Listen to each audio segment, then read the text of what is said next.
మాజీ IPS JD Lakshminarayana భార్యను మోసం చేశారు సైబర్ నేరగాళ్లు. బీహార్, పశ్చిమ బెంగాల్ రాష్ట్రాలకు చెందిన 4 సైబర్ నేరగాళ్లను పోలీసులు అరెస్ట్ చేశారు. లక్ష్మీనారాయణ భార్య ఊర్మిళ వాట్సాప్కు స్టాక్ మార్కెట్ పెట్టుబడుల పేరుతో ఒక లింక్ను సెండ్ చేశారు. తమ సంస్థలో పెట్టుబడి పెడితే 500 రెట్లు ఆదాయం వస్తుంది అంటూ ఆశ చూపారు. ఇదే నేపథ్యంలో ఆవిడ నమ్మి 2.58 కోట్లు పెట్టుబడి పెట్టించి 2 కోట్ల లాభం వచ్చినట్లుగా నమ్మించారు. ఇదే నేపథ్యంలో విత్డ్రా చేసుకోవాలి అంటే మరికొంత సొమ్ము చెల్లించాల్సి ఉంటుంది అని చెప్పడంతో మోసపోయామని గ్రహించి పోలీసులకు ఫిర్యాదు చేసింది Urmila.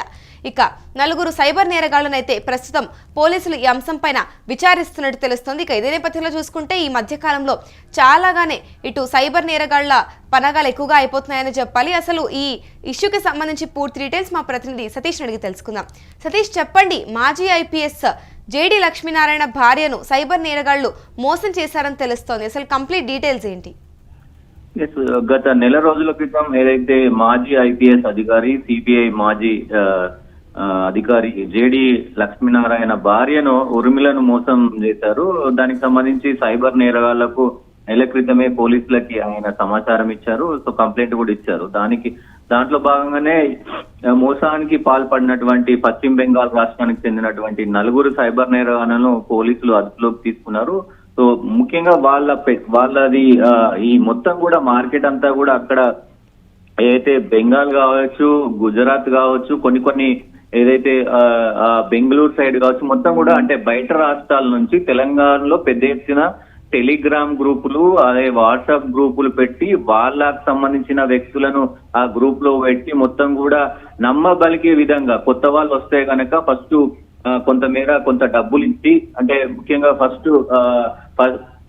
First step, second step, third step అనే ఇలా స్టెప్స్ ఉంటాయి. దాంట్లో ముఖ్యంగా ఏంటంటే ఫస్ట్ స్టెప్ లో మూడు టాస్క్లు కంప్లీట్ అయితే గనక కొంత అమౌంట్ అనేది వాళ్ళు రిలీజ్ చేస్తారు. సో మనం ఒక 1000 రూపాయలు పెట్టుబడి పెడితే దాన్ని 3000, 5000గా పెట్టి వాళ్ళు ఫస్ట్ టైం రిలీజ్ చేస్తారు. సో నమ్మకం కుదిరే విధంగా వాళ్ళంతా కూడా చేసి దాని తర్వాత పెట్టుబడి పెట్టింది మొత్తం కూడా వాళ్ళు విడ్రా వరకు కూడా 18 టాస్కులు, 20 టాస్కులు అని చెప్పి ఉంచుతారు. దాని తర్వాత పెద్ద మొత్తంలో అమౌంట్ ఆ విడ్రాలకు వెళ్తుంది. సో ఆ వెళ్ళిన అమౌంట్ కనుక మనం విడ్రా కొట్టాలంటే సో దీనికి ట్యాక్స్ కట్టాలి, ఇది కట్టాలి అని చెప్పేసి మళ్ళీ కొంతమంది కడతా ఉంటారు. కొంతమంది మోసపోయామని గ్రహించి సో ఇట్లా ఈ సిచ్యువేషన్ కి వస్తా ఉంది. ముఖ్యంగా వాళ్ళ మార్కెట్ పనితీరు ముఖ్యంగా మేము మా సంస్థలో కనుక మీరు పెట్టుబడులు పెడితే 500 రెట్లు ఎక్కువ లాభాలు ఇస్తామంటూ కూడా చెప్పిన పరిస్థితి అయితే ఉంది. సో ఆ నిందితుల మాటలు నమ్మి దాదాపు 2,58,00,000 ఆమె పెట్టుబడిలో పెట్టారు. 2 కోట్లు లాభం అంటే కృత్రిమంగా వేరే వాళ్ళకి వచ్చినట్టు ఆ గ్రూప్ లో చూపించారు. వాళ్ళు ఏదైతే వాట్సాప్ గ్రూప్ లో వాళ్ళ టీం ఉంటది, ఆ టీమ్ లో ఈమెను కూడా యాడ్ చేశారు. దాని తర్వాత 2 కోట్లు వేరే వాళ్ళకి పంపించిన నెంబర్లు అయి ఉండొచ్చు. ఆ ఖాతాలన్నీ కూడా ఎవరి పేరు పైన రిజిస్టర్ అయి ఉన్నాయి?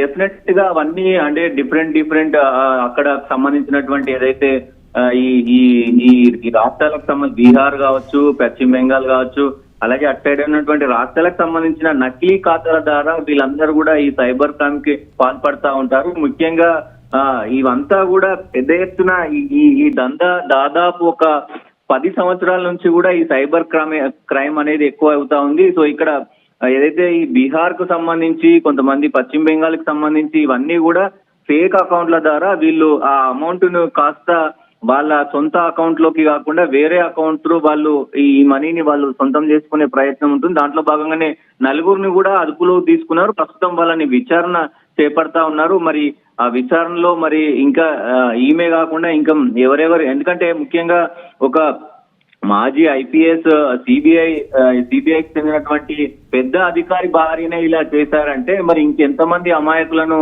వీళ్ళు ఇది చేశారంటూ కూడా పెద్ద ఎత్తున ఇంట్రాగేషన్ అయితే నడుస్తా ఉంది. దీనికి సంబంధించి ఈ ప్రస్తుతం అయితే హాట్ టాపిక్ గా మారింది అమూల్య. ముఖ్యంగా ఈ సైబర్ నేరగాళ్లు ఈ మధ్య కాలంలో ఇవే కాదు, దాదాపు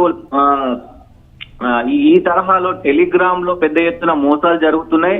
సో సైబర్ క్రైమ్ కి దాదాపు రోజు చూసుకుంటే 2.58 కోట్ల పెట్టుబడి పెట్టించారని తెలుస్తుంది. అంటే ఇంత హ్యూజ్ అమౌంట్ ట్రాన్సాక్షన్ జరిగినప్పుడు ఇటు బ్యాంక్ అలర్ట్ సంస్థ పనిచేయలేదంటారా? అంటే ముఖ్యంగా మనకు ఓటీపీ వస్తుంది ఇవన్నీ అంటే సెక్యూరిటీ పరంగా అన్ని కన్ఫర్మ్ చేసినాకనే వాళ్ళకి అమౌంట్ అనేది వెళ్తుంది.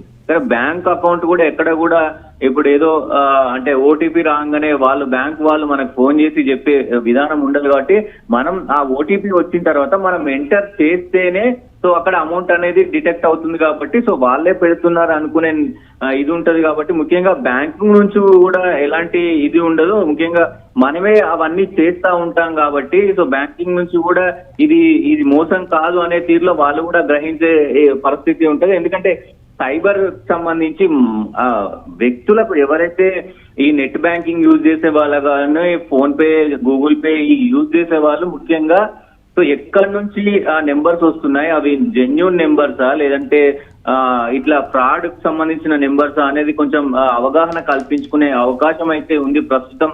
సో ముఖ్యంగా ఈ ఘటనకు సంబంధించి వాళ్ళు గ్రూప్ లో చేసేది ముఖ్యంగా ఏదైతే కొంతమందికి ₹1,00,00,000 లాభం వచ్చింది అనేది పెడతా ఉంటారు. ఫస్ట్ ఆ ₹1,00,00,000 వచ్చిన ఆ వ్యక్తి పేరు అవన్నీ కూడా డాక్యుమెంట్లు అవన్నీ కూడా ఉంటాయి. దానికి సంబంధించి ఆ గ్రూప్ లో మెసేజ్ పెట్టగానే కంగ్రాట్స్ అని పెడతా ఉంటారు. సో వాళ్ళు కూడా రైట్ థ్యాంక్ యూ సతీష్.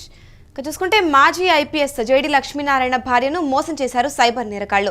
ప్రస్తుతం బీహార్ మరియు పశ్చిమ బెంగాల్ రాష్ట్రాలకు చెందిన 4 సైబర్ నేరగాళ్లను అరెస్ట్ చేశారు. లక్ష్మీనారాయణ భార్య ఊర్మిళ వాట్సాప్ కు స్టాక్ మార్కెట్ పెట్టుబడుల పేరుతో ఒక లింక్ సెండ్ చేశారు. తమ సంస్థలో పెట్టుబడి పెడితే 500 రెట్లు ఆదాయం వస్తుంది అంటూ ఆశ చూపించారు. ఇదే నేపథ్యంలో 2.58 కోట్ల పెట్టుబడి పెట్టించి 2 కోట్ల లాభం వచ్చినట్లుగా నమ్మించారు. విత్డ్రా చేసుకోవాలి అంటే మరికొంత సొమ్ము చెల్లించాలి అంటూ నమ్మించడంతో మోసపోయామని గ్రహించి ఫిర్యాదు చేశారు.